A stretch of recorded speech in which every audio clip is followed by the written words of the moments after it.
LodgeCasters, welcome to the LodgeCast, the official podcast of Gentlemen'sAvenue.com. This is being recorded at the Lodge in Whittier, California. You're tuned in to the first official episode. That's right, folks. We have a very, very special first episode. This is 001, our first official episode. You guys have maybe seen already the pilot episode. So this is the first official episode, and we have a great guest lined up for you. He is an amazing legend, a great soulful singer, an icon of music, Mr. Willie G, a.k.a. Little Willie G. So you're going to want to stay tuned for that, and that'll be coming up later. So don't forget to check out our podcast at gentlemen'savenue.com/the LodgeCast. We're also on Instagram at LodgeCast and on Twitter at the LodgeCast. So make sure that you're following us and that you're subscribing to our podcast. We're also up on Google Play. And when we work out the issues with iTunes, we'll get there soon. So let me give you guys an update. Okay, so for the past few weeks, okay, so on 2/19/17, which is February 19th, in case you got confused there on the numbers, we filmed a pilot episode, and we got a great response. I mean, everyone is really digging it. They like the flow, they like the feel, they like the vibe of what we're doing, and they're, really excited about it because there's nothing out there like this right now. So, I laid out all these plans, busted out all these schedules of what it is I wanted to do. But very quickly, things went askew. We'll talk more about that word askew in a bit. But, and it's fitting because there's a story. In 1785, this Scottish poet named Robert Burns, he was plowing a field. So, you would think most poets don't work in agriculture, out there plowing. So he was plowing this field, and inadvertently, by accident, he destroys a nest of mice. He's kind of like shocked that he destroyed it. So he writes a poem. He was inspired to write a poem, and it's called To a Mouse. And in this poem, there's a line that says, "The best laid schemes of mice and men go often askew." Okay, that's saying you can make plans for yourself, and at times they're going to go askew. And what askew means is not straight or not level. Okay, let me put it to you a little bit more bluntly. Things can become jacked up or go haywire. And that's kind of what's been going on lately since I filmed the pilot and released it. So what is it that I had to do? Took a deep breath, relaxed, say a prayer, and then you move forward. Okay, because life is going to do that to you sometimes. Life is just going to go askew, and you're not going to be able to control it. So that's kind of what my last few weeks have been like, but nevertheless exciting. And I'm really excited about today's episode because we have a great, great, great guest here for you guys. Let me show you guys a little bit. And if you're tuned into the podcast, I highly suggest that you log into the website to watch the video, okay? Because I'm going to be putting up some images and for people to see, because I'm going to be, they're references, and who doesn't like visual aids? So the traditional Barber Journal 2, right now it's still on hold until my situation with my severe injury gets better. Will I be able to complete it? But let me give you guys a sneak peek, okay? I know I've already released the cover, but I'm going to show it again. So if you look, there's the cover. And I did a double cover on this. We have, on the left side, we have local barber Hirakawa from Japan. Then we also have next to him in the white shirt, we have the Wolfman Barber, and in the Lucky Bee Design t-shirt, we have Tim from Syndicate Barbershop in Long Beach, and to the right of Tim, we have Barber Harley from South Korea, from N2 Rage. And if you look underneath, there's a couple frames of film, because I filmed them. So this was a great interview, a good chance of catching some international barbers together with a local, shop hosting them. So that's one cover. Because I did a double cover. Why? Because I can, right? I'm the one-man show, so if I decide to do two covers on one issue, I will. This one's really important, okay, because we have Circle City Barbers in the city of Orange. That is Eric Webb, as he's getting ready to walk out the shop. Eric Webb is a barber legend. He is the most reluctant barber legend out there. A very humble guy. He's not presumptuous. He's not in your face. You're not going to find him on social media doing cut of the day and, the best taper, best fade. but this guy is definitely one of the icons of barbering. He was there in the beginning, okay? The trend and the profession that has spread around the world can be accredited to three people. Jake Bricks, who was the mentor of Eric Webb, and Donnie Holly. So that's the cover. That was just a recap. Most of you probably already know that. But we're going to do a spotlight on one of the shops that is included in this issue. This shop comes to us from Austria. Okay, that's 13 and a half hours away from Whittier, California. And if I could put that in miles, that's 6,150 miles away from where I'm sitting right now. The town of Graz, where this barbershop is located, is a medieval town. Jurgen, our friend, he has a great team of barbers there. And the amazing part, if you look, I'm going to pull up one of the graphics so you guys can see. The barbershop, I mean, it's unreal. And their philosophy is customers will have the opportunity to travel back in time to the United States. Unique barber experience. They are really reproducing a very special time for barbering in the U.S. They transported it to Graz, Austria. So that's one image there. I'll be pulling up a few more for you guys to see of the shop. That, Jurgen has just really, really been a really cool guy. Sent us over a bunch of images. There's some cutting. I mean, it's really decked out. It looks traditional Americana. You have the dog there. I mean, just look at these cuts. These guys are just, top-notch barbers in Austria. It's the first of its kind there. So that's a little bit of a sneak peek of what we have coming to you. And remember, this issue has 200 pages plus. I mean, this is the biggest magazine I've ever created. It's thick with barbers from New Zealand, Canada, Mexico, Latvia. I mean, it's just amazing of people that have contributed to this issue. And so stay tuned because I'm going to be releasing that very soon. And I guess whenever God decides that it's time for me to go ahead and do that, then it'll get done. So now that I've brought you guys up to date on what's the latest and the greatest, let me introduce the man, the myth, the legend himself, Willie G.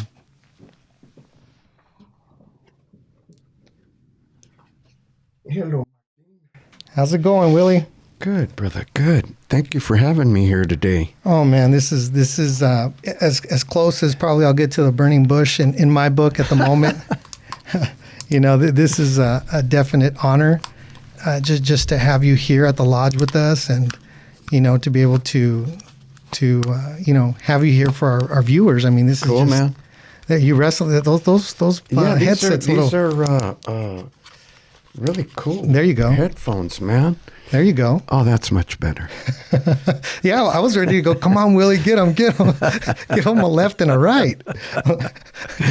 So, and I'm actually getting a left and a right.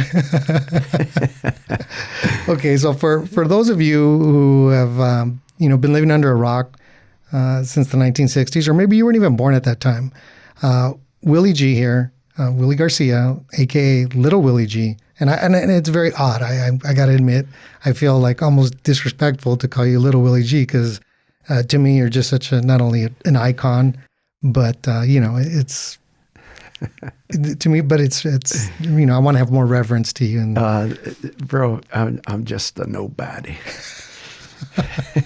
Well, I wouldn't say that, but Willie G is the voice to the Midniters. Now, the Midniters, an amazing, amazing band. Yes. From East Los Angeles, right? If I do say so myself. I mean, a singer is only as good as the band he's in. No, and that's true. If they're not having the vision and they're not feeling the same vibe, then you're not going to have the music. Right. But we do say if there's a fingerprint, we would have to say it's the voice. I'm blessed and honored by that. No, so we have Willie G here with us, who's, we're pretty much a stone's throw. We could probably throw a rock and hit Whittier Boulevard from where we're at right now. And, to think of that, to have you here on the set with us and one of the songs, Whittier Boulevard. Yeah. An iconic song of the Midniters. Yeah. How did that song come about? we were rehearsing at Benny Lopez's mom's house. Mm-hmm. They lived in a little duplex there on Malabar Street off of Soto. Okay. And when 12 by 5 came out, the Rolling Stones, there was a song on there. And we loved the Stones. We loved the Beatles, you know. And we were introduced to this new energy, raw, strong. And there was a song called 2120 Michigan Avenue. Mm-hmm. And so, I mean, that's where Chess Records, that's the address to Chess Records in Chicago. Okay. And they did an homage to Chess Records, the recording studio. And they did this instrumental. And so we started using that song as a warm-up at rehearsal, you know, while we were moving the furniture, and Okay. the guys would plug in, and as they plugged in, they boom, boom, boom, boom, you know, just started playing, and we'd go, you know, 20 minutes to an hour just jamming on that song. And it just became that, just a warm-up song. And let's see. In 1965, after Land of a Thousand Dances had made a mark for us, Okay. we needed to follow up that song with something. And a good friend of ours, Sammy Martinez, who is known in the industry as Hearth, Okay. he wrote a song called Evil Love, and he brought it to us. And it was really a departure from anything the Midniters sounded like, and folk music was just starting to kind of, you know, and so he's our friend, you know, Yeah. right? And so we didn't know it at the time, but you know, people would say, "So you want to make a great record, or do you want to make a record with your friends?" Right? And we said, "We want to make a record with our friend," and so we recorded Evil Love, Okay. right? And our engineer, Bruce Morgan, he says, "Okay, what's the B-side?" And we hadn't even thought of what we're going to put on the flip side. Mm-hmm. And somebody suggested, I'm not sure who it was, it might have been Roy Marquez. He says, "Let's do that song we're always jamming at rehearsal." Okay. And Romeo Prado chimed in. He says, "Well, we got to give it structure." You know, he was the arranger. Yeah. He was Okay. the mathematician in the group. And the song was just spontaneous. Once we had ABC form, right, we just went in and we just played it live down. And the intro was spontaneous. It was not planned at all. Oh, wow. Just and I just, you know, it just came out, Okay. right?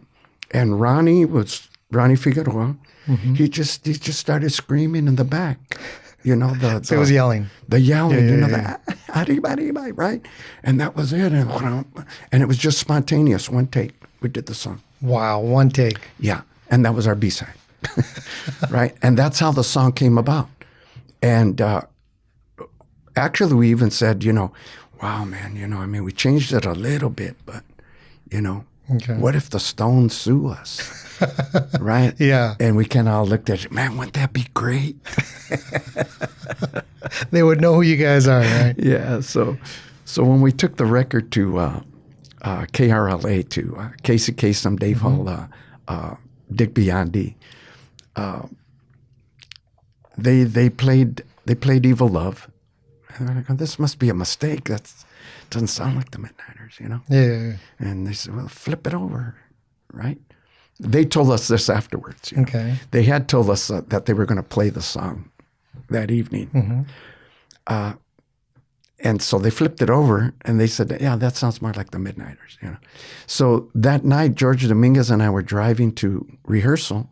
We used to rehearse at the Vern Theater on Olympic, right near Soto. And man, we're all excited because, you know, Dave Hall, they're pumping this thing up, you know. And this segment, this half hour, you're going to hear the new one from the Midniters, you know. And so we're all excited driving to rehearsal. And then the hour comes and they say, "Here it is, the Midniters, new single," right? And we hear, "Let's take it." And George and I look at, they're playing the wrong side. Well, thank God that Dave Hall and Dick Biondi and Casey Kasem knew more about music and the personality of our band, than we did.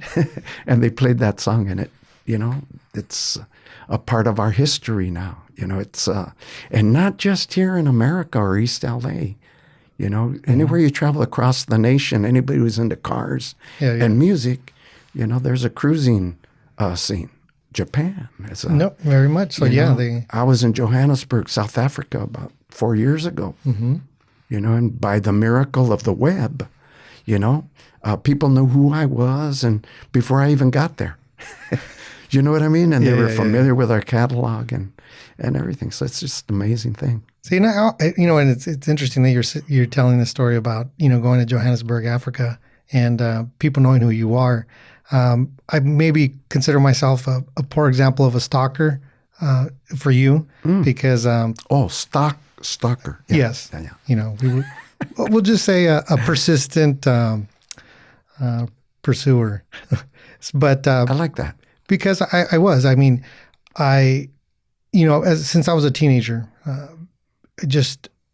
lived in La Puente for a bit with my dad for a few summers, or for a few months during the summer, I should say. And we went to the swap meet, and back then these were all cassettes, and I picked up the very best of the Midniters, and that was defines, 16 years old, summer in La Puente, which, is just an amazing area. A lot of old cars, a lot of old, community there. Sure. And so that song really, really kind of became, and so when I saw you in Montebello, and we were talking a little bit earlier off camera about this, and it's just as destiny and, God's plan is you sat in front of us. And I'm sitting there telling my girlfriend, oh my God, I got to give him my card. I have to write about him. I just maybe been doing the website for about a year or two. And I'm like, Willie G's right in front of me. I mean, this is I gotta, give him my card, and, and people are coming up to you and talking to you and, taking pictures with you. And so I'm like, kind of like that little kid, just meeting, and somebody to look up to. And I gave you the card, and then, I don't know, you probably threw it away because I was you were just, but I persisted because I think I ended up contacting you possibly on Facebook. And I was like, I really want to, interview, because to me, part of what I do is to be able to, when I tell a story, like all great stories, they got to have depth. They got to have more than just once upon a time. It's got to be something that speaks to your heart, has a pulse. Sure. Human. Sure. And, nowadays a lot of people are very, because of social media, like we were speaking earlier, caricatures. Yeah. They're characters. They're not even human beings. Snapshots. Yeah. Yeah. Hashtags. And I think just listening to you, Martin, excuse me for interrupting. No problem. I'll forget if I don't. When you mentioned, about La Puente and the neighborhood and old, it's historical. I'm amazed at how our culture, our kids inherit our record collections, our photo albums, and I believe that's what has sort of maintained, if you will, this longevity that I personally have experienced, in the industry, in music, and in the community, and concerts in the park where we first met. It's just that, my wife and I, our grandkids, we like going to the park and hearing great music and being around people, because that's how we got introduced to everything when we were growing up. Being part of a community. Being part of a community, we shopped at the same places. It wasn't unusual, to find me or some of the other great bands from East LA, guys and their wives and stuff, buying records at the Record Inn or whatever, and that's how people knew that you just run into each other like that. And great friendships, were cultivated through that kind of experience, right? And it's I think it goes back to just, a special place and time, and maybe more, communities now are becoming more isolated in probably technology, which is a whole nother story. But because you grew up in East LA, but what specific community did you grow up in? I actually grew up in South Central. Oh, South Central. Right, 38th Street. Oh, okay. Where the famed Sleepy Lagoon and the Zoot Zoot story originated. All right. And that's the neighborhood I grew up in. I was born and raised on 43rd Street between Alameda and Long Beach Avenue, bordering 38th Street and Vernon Avenue. Okay. That's where I grew up. I went to school on 34th and Central, parochial school, St. Patrick's. And so Central Avenue was an adventure for us every day walking home from school. And of course, you had Dolphins of Hollywood on Vernon and Central. And the Elks Club, the Alabama, the Dunbar Hotel. I mean, it wasn't unusual at the Elks Club to hear Duke Ellington rehearsing his orchestra with Ella Fitzgerald or Cab Calloway. So music was part. I mean, music was part of life. It was, yeah. The radio, was an old friend in our home. We sat around the radio and we listened to drama. And music, that was something before TV. Yeah. Which is, boy, put that in your pipe and smoke it.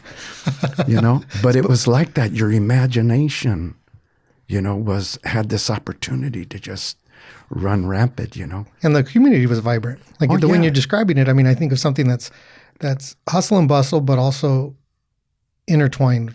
People are. There's a familiarity with people. There's relationships with people. Yes. It's not just a hi-bye. Ethnically diverse. Okay. My just the block I lived on was Filipinos, Germans, Irish, Japanese, Jewish, blacks. I mean, it was diverse, and we never used terms like, oh, that person is a. Yeah. He's a Mick. There was none of that. It was Mr. Ryan. And that's Mr. and Mrs. Pre.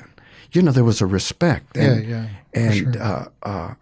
Before the term was coined, it takes a village, right? Before we knew anything about that, I mean, the neighbors had permission, to discipline us. Yeah. Right? And so it kept you on your P's and Q's. So we grew up in a very different environment. There was respect, the mutual. I like to say I grew up colorblind. Yeah. And that's interesting you say that, because most people think of South Central today, and it's this, the stereotypical, what people want to put these labels on it. And I think that's what makes it special, that you grew up in a place like that. And maybe that's what really added to your personality and your outlook on life and your music, because you are soulful singer. To you penetrate, tissue, bone to the marrow of a human being, to where we feel it. Where I'm going to pull up a graphic for you to see. This is interesting. One of my favorite songs is "It'll Never Be Over for Me," and it's it's an interesting, because I mean, I guess if people did that modern day, they might think like, hey, that's stalking. You could get a restraining order against somebody because this person can't. But it's a beautiful song. So just out of curiosity, I looked it up, and this is what I found. Okay, so Baby Washington, I believe, is the original. Right. 64, I think. And so her record, $7.99, her 7-inch. You do it in 66, I believe? Yeah, I believe we recorded it about 1966. So your record, your 7-inch, $153. Okay. Timmy Euro, who did it in 69. Right. Became kind of like a Northern Soul hit, $2,265 for that record. Wow. And I mean, did you ever, here you are looking at you're 45, it's essentially a 45. Yours is $153.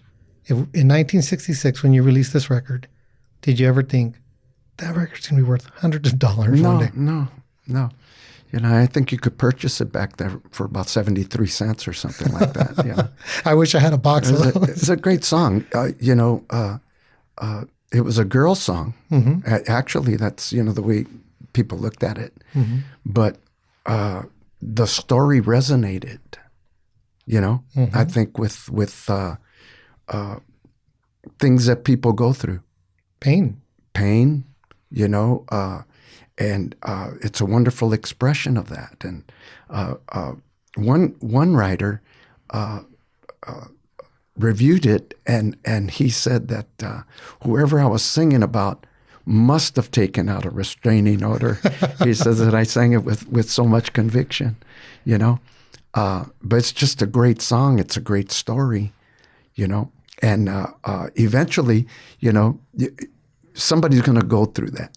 And a lot of the titles of the songs, I mean, Sad Girl. I mean, Dreaming Casually is a very, very imaginative song. It's probably stuff that we think about, but we don't say.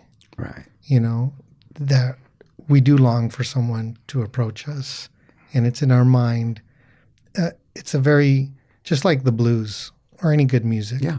It touches on the joy and pain of life. It's not, you know, Whittier Boulevard is an anthem, but it's kind of like a party anthem in a way. Sure. But it still touches to a very real place with a very real history. Definitely. That's magical. Definitely. And the Boulevard was like that too. It brought people together.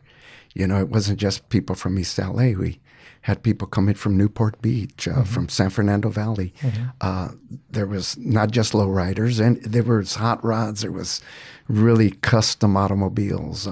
We had this in common. We had cars in common. We had music in common, and boys and girls. You know what I mean? And the Boulevard was like that. It brought people together. It was very troubling to me when it was misrepresented. There was a movie made, and it really misrepresented the Boulevard.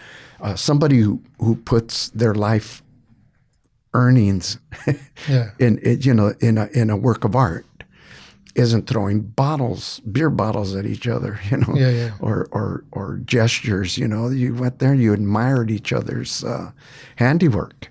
And Whittier Boulevard now, I mean, is revived in that regard as far as the cruising. Yeah, I believe it's getting back, if you will, to what it was. This was a place where you could take a work of art and it moved. You know, it had wheels, you took it from one destination to another. You know, and that's what was so cool about it. You know, and Whittier Boulevard for us, to be honest with you, was from Eastern Avenue to Atlantic. Right? And then little by little we discovered, oh man, you know, there's Garfield Avenue, you know, and then it went all the way into La Habra and Fullerton, you know, and it kind of ended there, right? El Camino Real. And so we had no idea, you know, the magnitude of the song and its popularity or what it would become. But I think that's what's so exciting about being young and allowing your imagination and some of your dreams to unfold. Yeah. And I think it's the thing with your music and the music of the Midniters, because I kind of maybe look at them as two separate things in a way, because you know, your voice is what to me defined it. It's not a time capsule in a sense of like something that, you know, people just look at. And I do know that there is certain old soul R&B artists, they go out and perform and they look like it's like a time capsule. You're like, it doesn't have life. And there's a big movement now of soldies where you do see records like your records commanding hundreds of dollars for 145. The Northern Soul movement is really huge. And I think it's because there's a common thread. There's a common thread that's relevant to people today. I mean, I'm going to pull up a graphic on the screen and maybe you can tell us what this is. It's a little pixelated there, but... Oh, my goodness. What is this? What is this image here that we're looking at? That is approximately around 1960, 61. And that is not the Midniters. Okay. That's the Gentiles. Okay. That was the name of our band. Okay. The drummer, right there in the middle in the white shirt, is Jerry Ainsworth. And he's a Russian Jew. And his father was an Orthodox Russian Jew rabbi. And we would pick up Jerry every Wednesday, Benny Ceballos there on the Congas. He worked in the textile industry there off of Wall Street in Washington. And he would pick me up, and then we'd go pick up Jerry, who lived in Boyle Heights. And every Wednesday, his dad would follow him out of the house, screaming, "Jerry, what's the matter with you? Hanging around with those Gentiles. They're unclean." Right? Okay. We had no idea what he meant or anything. And how old are you guys at this point?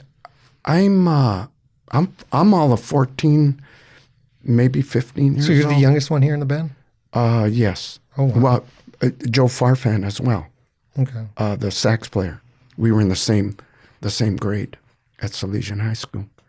And so we had no idea, but as a dig to Jerry's pop, and we didn't even know what a Gentile was, right?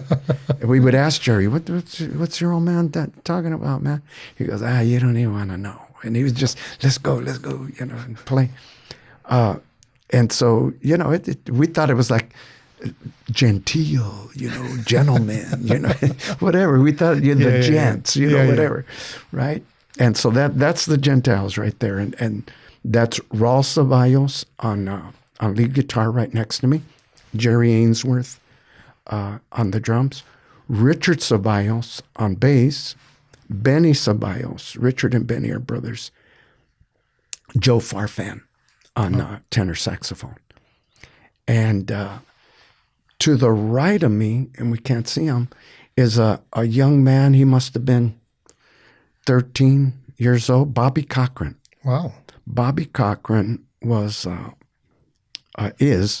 the nephew of Eddie Cochrane, Wow. Summertime Blues. And his family lived in Cudahy, not too far from where I grew up. Nice. And so he was the other guitar player in the band at the time. Wow. Yeah. What a lineup. Oh, it is amazing. It was amazing. And there we are. I don't know. That's St. Alfonso's. We were in a car club at the same time. Benny was the leader of the band and also the president of the Stalkers car club. So when you mentioned Stalkers, I was like, wow, where did he pull that out of? But that was the name of our car club, right? And the sponsor, you had to have a sponsor because it was organized by the CYO, the Catholic Youth Organization. Okay. You had to have an adult present at your meetings to make sure you were behaving. Well, after one of our Stalkers meetings, we'd go over to the auditorium and rehearse for a wedding or whatever we were going to do.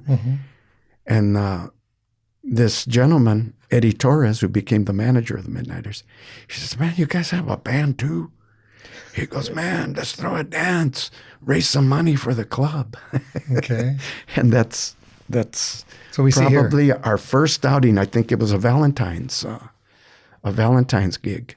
That would explain the hearts. Yeah. So we have that. And like I said, if you're out there listening to the podcast, I can't recommend enough for you to tune into the website and watch the vodcast, and you'll be able to see all these images that we're discussing. So here's another image. Same location. Is it really? Yeah.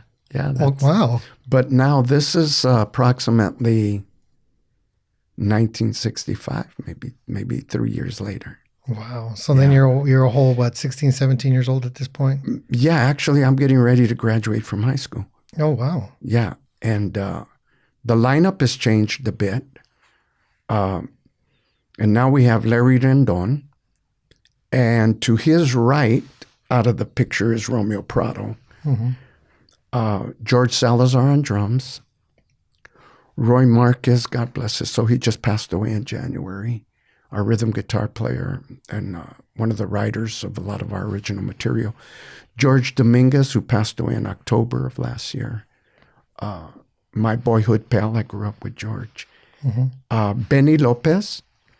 And behind the Standell speaker there is Ronnie Figueroa, the guy that does the maniacal laughter on the beginning of Whittier Boulevard. And we, of course, we see the women in the front here with this amazing, Hairdos. beehives, right?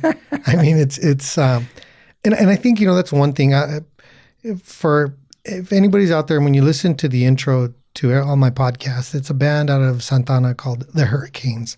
And they're a bunch of Chicanos, early 20s, and they sound very much like your guys' mod garage. Wow. Playing, just driven. And so, I'm very thankful. Thank you, Hurricanes, for letting me use your music, without a doubt. So, and then when I see these images, I think it's something that's timeless, and maybe even now for a lot of the younger, bands coming out, that there's so much culture and history and fashion, because, I mean, there's another image that I'll pull up that you can definitely see, maybe possibly inspired Austin Powers here. This is just, it's hard to describe. We have a gentleman wearing these very Coke bottle looking sunglasses.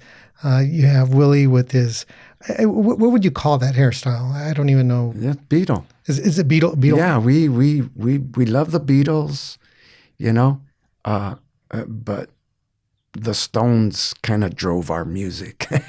The Bad Boys, a little bit. Yeah, but I mean, the Beatles were always dressed, fashionably and that, and we grew our hair, and we mimicked them. In fact, Luis Perez of Los Lobos, says that we were their Beatles. The Midniters were their Beatles, and that's amazing. No, and then that's with the Midniters music. It's not just doo-wop, soul, slow music. I mean, there is definitely a indie garage mod feel. It's not British, no, but it borders on your own take. Right. A lot of it, like you say, it's rhythm and blues had a strong influence on us because of the area that we grew up in. And I kind of brought that to the East Side, when I went to Salesian High School and met up with some of these guys. So that was a strong influence. But, the classics, I mean, in my home, my dad would buy 78 records, and he'd play Nat King Cole, he loved that stuff. Cole Porter, I mean. Very melodic music. The first version of That's All I ever heard in my life was sung by Nat King Cole. Wow. Yeah, as a young boy. I think I still have it too. It's a purple capital, and purple and silver with the label. Yeah. It's amazing. And so we weren't boxed in. Yeah, we spoke of It'll Never Be Over for Me. I mean, if we liked the song, we did it. Yeah. And consequently, it became ours. We possessed it. Yeah, you put your own. It's kind of like Aretha took respect. Yeah. From Otis. Yeah. I mean, you almost forget Otis ever sang that. After Aretha sang it. Oh yeah, she definitely made it hers. And I think when listening to the Midniters, I mean, what year is this? This is 1967. That was a photo shoot for the Unlimited album. Okay, the Unlimited album. Yeah. Because so it's been 53 years since you had your first hit, which was Land of a Thousand Dances. Right. That was in 64. Mm-hmm. And so you're 18 years old. You're appearing on these shows. You got 9th Street West, Shebang, Hollywood A Go-Go, Casey Kasem. Yeah. See, I did my homework. And, I can't even imagine, because to be 18 years old, fresh out of high school, and from South Central, and you got this, it's not, at that time, I mean, was there other bands from Los Angeles doing what you guys were doing? Or were you guys... Yeah, definitely. I mean, one of the bands that kind of inspired, many of us in the Midniters was Johnny and the Crowns. Mm-hmm. Here's a guy from Salesian High School. He played trombone in the school band, but he had an electric guitar, and he had a band, a horn band, and he loved Ray Charles.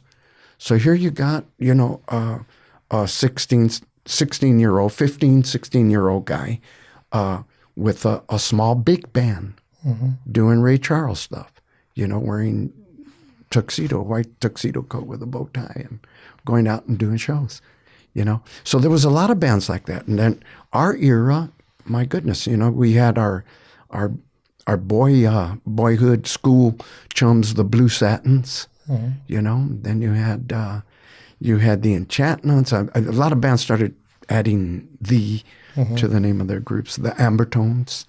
There was a lot of great bands. The Blendells, the Premiers. See, and that's when bands. I mean, that's just those names are just they're adjectives that just give you a picture. You know, before you even see them. You know, like the Dramatics, right? You see them, the Temptations. It already conjures up in your mind. Right. So, like the Romancers band, right? The Midniters, Thee Midniters. Well, consequently, I mean, that's why we changed our name from the Gentiles. It did not look as glamorous on the posters or Don't know how many record deals you'd get with that name. But. Yeah. And so the very first picture you showed, the Gentiles evolved into Benny and the Midniters, right? And not Benny Lopez, but Benny Ceballos on the congas there. And then, consequently, when Benny got married and Richard moved on and Raul moved on and stuff, and other guys came in, you know, we just dropped Benny and, you know, just called ourselves the Midniters. And our manager said, no, you're the Midniters, right? He's the one, he added the E to it, Eddie Torres.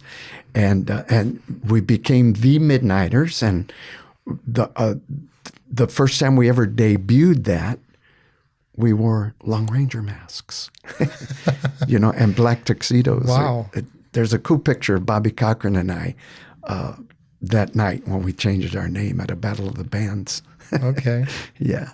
No, and I think that's the interesting history of music, not only music from Southern California, because it's known. It's not just a regional music. It's not something that we're just going to find in one area. You can, you know, I think just in my research, I think I ran across your records and, you know, everywhere around the world, you know, just Japan, South Korea, people just, you know, treasuring this music that, you know, is it speaks. Maybe they don't even understand the language, but the voice, I mean, your voice, when I hear it, like you mentioned earlier, that's all, making ends meet. I mean, there's that, it's kind of like, you know, Carlos Santana, one note, you know, it's him. Wow. And either that or you go, somebody's trying to play like him. And so when I hear you sing, it's the same effect. And I think that it's that fingerprint that's undeniable, but that speaks. And it's a magical time because then you guys also did, I'm not sure in what year, but maybe you can clarify, Chicano Power. Right. That was about 1970. So 1970. And I mean, when I was in college, you know, I was in Mecha and I don't want to say what years, but it was a very tumultuous time for Hispanics and people of color in California, thanks to Governor Pete Wilson. But so it's once again, here's a music that inspires and can drive a movement, can make people feel good and not embarrassed because, and especially in today's climate, right? You see with laws that are trying to be passed and bills that are trying to be pushed out that exclude people and maybe denigrate humanity from what they are, which is some value of and worth. And I think there's music like yours, like that song, Chicano Power, that gives people that sense of, no, you're not bad. You're not, you know, a pariah of society. Well, we're fortunate to be a part of that. And that, I think that's what's so cool about music. You know, it touches our emotions. It has a language of its own, whether there's words in it or not. You know, God made us emotional beings, right? So that we could feel things. Except the pain part. I don't like the pain part. Well, none of us do. But it's healthy. Yeah. It definitely tells us something's wrong. And then we're alive. Then we have the opportunity to do something about it. not keep running in the wall. Exactly, you know. And that's an important thing, I think, also to note is that you're a pastor. I'm an evangelist. An evangelist. Yes. So you've... Unless you're a prophet. I'm a Gentile. All right. if you just stop the podcast, then you're going to miss out. But, and I think that that's also, I mean, you go from somebody who's, on stage and you're singing and you're seeing the reaction of people, whether it's bringing them joy, happiness, because it speaks to somewhere they've been or somewhere they're currently at, or reliving that loved one or that relationship that could have or should have, would have. And then to become an evangelist is also now giving people something to look forward to, something to be able to strive for, because maybe they're going through something, right? Maybe they're suffering in pain. And instead of saying, sad girl, you look so sad, now you're able to give them good news, something else. Right. And even now, when we reflect on some of that, and in Christendom,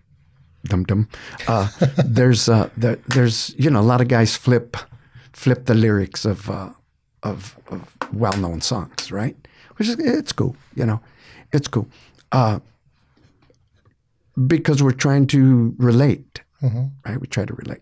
But the power, right, of, once again, music combined with good news, that we have this extraordinary opportunity before us, to change our direction, what we're experiencing, and ultimately that's in our hands, our hands. And when we put our hands in God's hands, it meant our purpose gets a little bit more defined. What can I contribute? And so a lot of people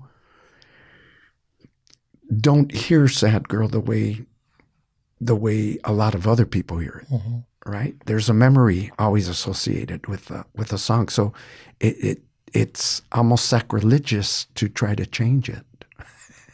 And I think that you can't, as it would say, put new wine in old wineskins. Exactly. And my point is, I can't change my story.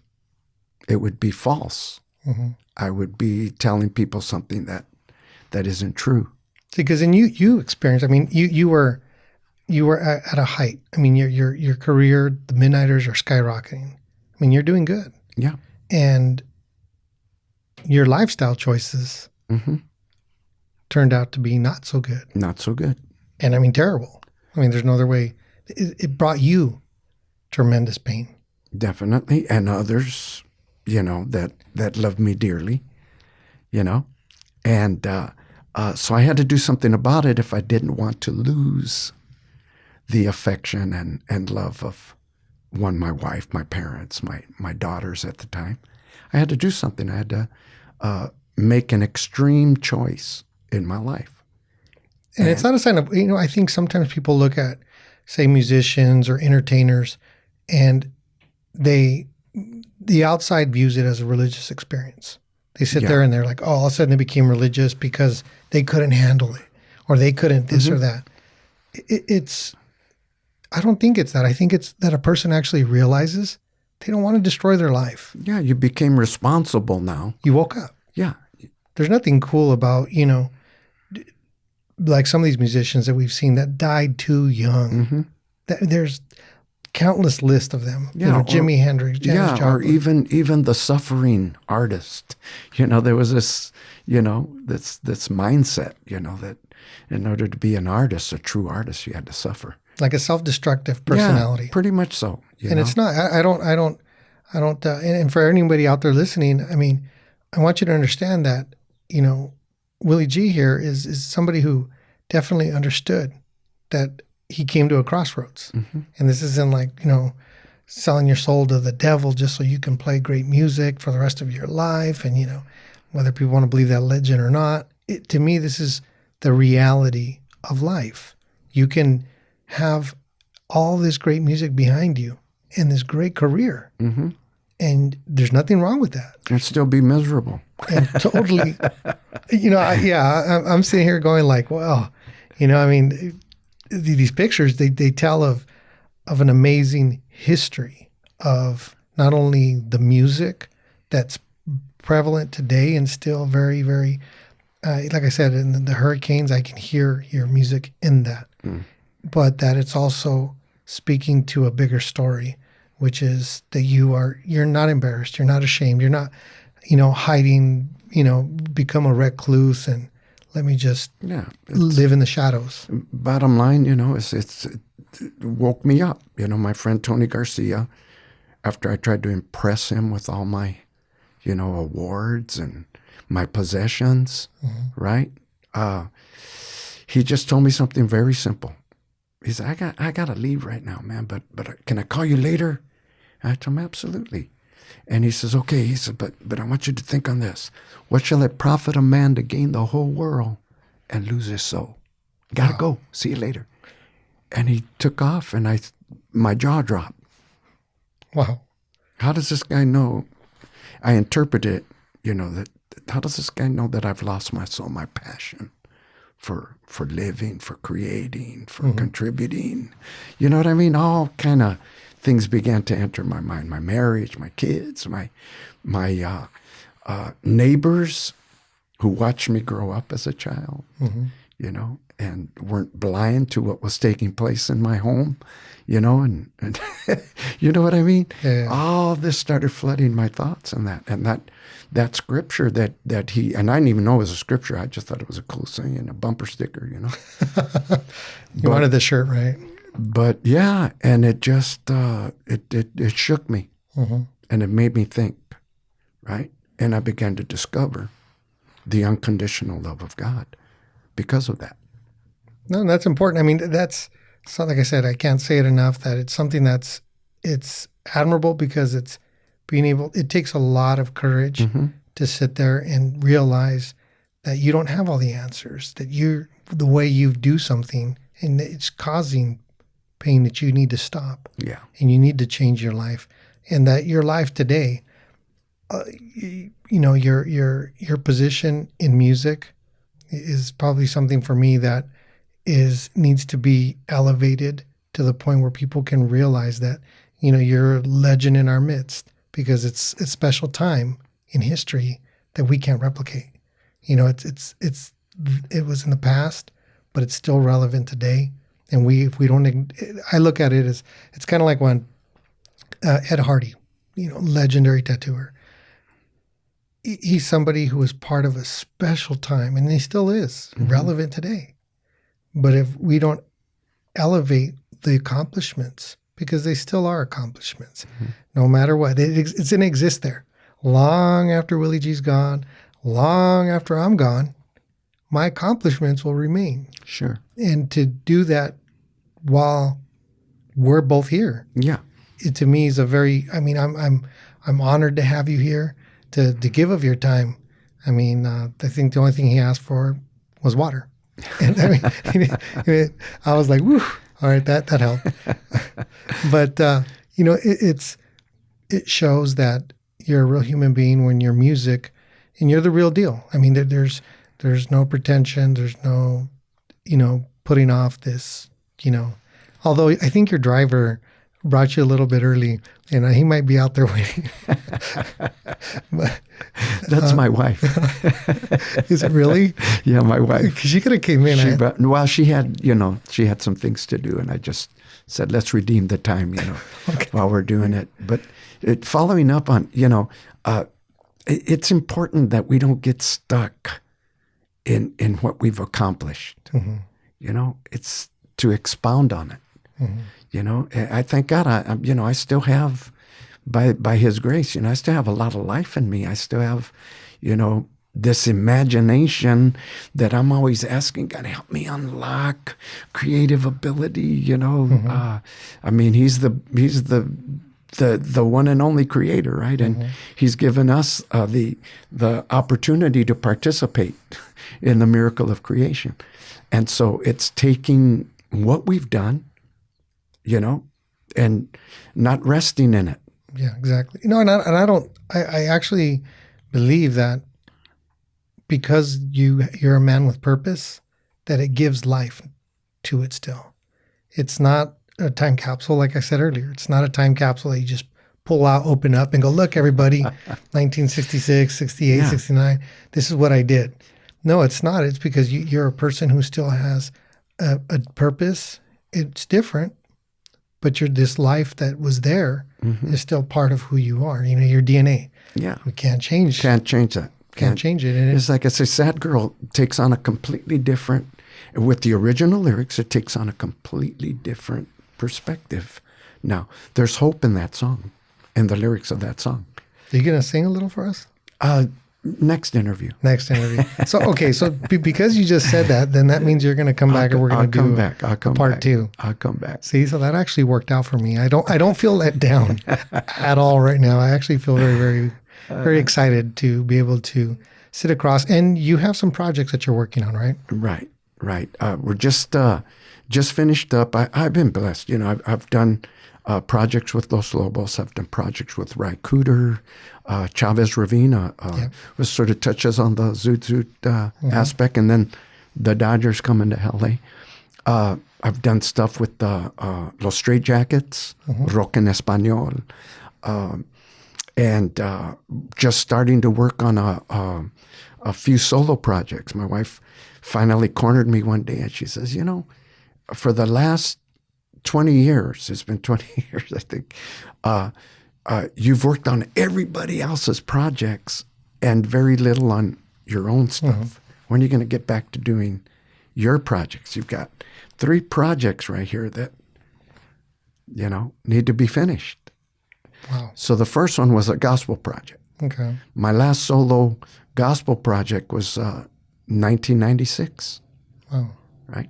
So here we are, 20 years later, and we're in the mixing stage of my new project called You're Welcome Here. You're welcome. And these are songs, many of them original compositions that I wrote 37 years ago. Wow. When I first gave my heart to the Lord, I just started writing and thanking God. They started as poems or, just little self notes. So we've kind of, resurrected some of those. And there's a few songs that had a definite impact on my life. Andre Crouch, of course, Bob Bennett, the Winans.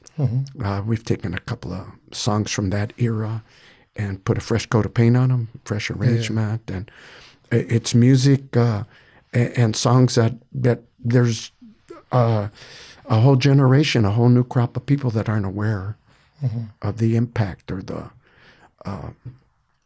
value, I'll say, of music, that's geared towards a redeemed heart, or drawing someone who's in search of something more than what they're experiencing. So, and it's very contemporary, and so that's one song. Now we're in the mixing stage of that. We just did a video shoot at McCabe's Guitar Shop right before Christmas of last year. And it's sort of a compilation, historical perspective of songs I did with the Midniters and Malo. And so that's in the works right now. And then there's always the people that want to hear Making Ends Meet or Sad Girl or The Town I Live In, the way we're doing them now. When they go hear my band play, at concerts today, they go, man, I'd love to have it the way I have it. I've got the original, but I'd love to hear it the way you guys are doing it now. It's just, it's fresh. Yeah. And like I say, it's a different perspective. We've matured a lot. The lyrics are probably mean more to somebody than they did, 50 years ago. Yeah. Right? And same thing, even their kids, their grandchildren, great-grandchildren come to our concerts today. And it's amazing, to see this generational impact, See, that's goodness. That's like authenticity. And I think that's something in today's society. Originality is so foreign.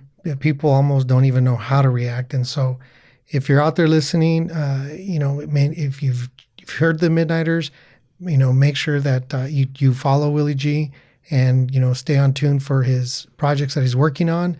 And we look forward to seeing those. And if you haven't, man, make sure that you check him out. You will not be disappointed. Definitely check him out. He's on Instagram. What's your Instagram handle again? Little Willie G1. Little Willie G1, which is appropriate. Number one. Twitter as well. Twitter. What's your Little handle? Willie G1. Both. Also, your both handles are the same. Yeah. Okay, so Little Willie G1 at Twitter and Instagram. I've got a couple of Facebook accounts too, but you know, they can find me as Willie Garcia and Guillermo Garcia. Okay. Yeah, somebody beat me to Little Willie G on the Facebook thing. So it's cool. I mean, Facebook is fun. In fact, my grandson kind of monitors that for me. I can't keep up with everything that. So you mentioned your grandkids. All right, do you have more than one grandkid? 9. Oh my goodness, 9. Okay, so he has a few. Now, you're just grandpa, right? Yeah, Papa. Papa, grandpa, right? And tata. Yeah, I'm sure they're not as starstruck as some of us are, because you're you have and that's probably one of the most important roles, because your life has changed so much that you're able to be there for them today. Mm-hmm. That you're not a statistic of somebody that has been, somebody who's off the charts, who's gone, forgotten, because they lived a destructive lifestyle and continue to do so and ran themselves into the ground. I try to model now, things that are worth. I know kids are going to be kids. They're going to make their own choices. They're going to do things that are out of our scope of influence. Unfortunately, and it's true, But for the most part, I just thank God that He has protected my kids, our 4 kids. We have 4 kids, 2 older daughters, Oriana and Argentina. Those are our first kids. And after salvation, Jacob came along and Philip came along. And I'm very proud of them because they have, all we did was train them up in the way that they should go. And we believed God that when they got old, they wouldn't depart from it. Wow. Right? And so we've gone through hell with some of them, but the final analysis, they've done pretty well for themselves, and they've come back, to reality, and have placed their confidence on the things that are most important. That's all that matters, right? Yeah. And you're in their lives, and that's a great thing. And that we have Willie G here today on our podcast. So thank you very much. It's such a blessing to have you here. If I had to tell the whole story of how it all came, nobody would believe it. But thank you for coming. What a blessing. And we look forward to hopefully booking you soon again and having you on our show. Appreciate it, Martin. Thank you so much. And the audience out there, man, you guys be strong in the Lord and in the power of His might. Amen. You just never know what He has in store for you till you taste and see. The great mystery of life. That's right. All right. Everybody take care. Until next time, be well. Thank you. God bless.